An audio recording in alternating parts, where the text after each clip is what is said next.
تقریباً ہم 20 دن پہلے عراق سے آئے. عراق نے میں چیک کیا, ہمیں کوئی کورونا نہیں تھا. ایران میں داخل ہوئے, ایران میں انٹر ہو گئے, میں چیک کیا کوئی کورونا نہیں تھا.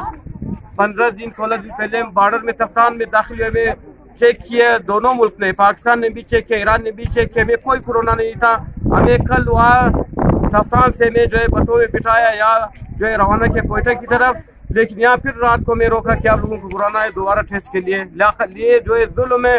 باقی تاجر برادری جو ہے یہاں سے جا رہے ہیں, جو کوئی اے ویزا ہے بی ویزا سب جا رہے ہیں. فقط زائرین کو جو ہے روکا, 14 دن روکا اور 14 دن مزید روک رہے ہیں, اور کہہ رہے کہ ہم آپ کو جو ہے زبردستی اٹھائیں گے. یہ ہمارا جرم ہے کہ ہم کربلا جا رہے ہیں. بہرحال آپ لوگوں کا ہر کسی کا جو ہے یہ وظیفہ ہے میرا یہ کہ جو ہے میں جو ہے بے گناہ ہمیں یہاں رکھا گیا ہے, بے گناہ, کوئی میں وائرس نہیں ہے, بے گناہ جو ہے 14 دن جو ہے ہم نے نہ نہایا نہ کھانا کچھ بھی نہیں, اسی طرح میں رکھا ہے. بہرحال ہم نے بھوک ہڑتال بھی کیا, مرتے دم تک میں نے بھوک ہڑتال کیا. مجھے جو کچھ کرے ابھی سے کرے, جو گولی بھی چلائے مجھے.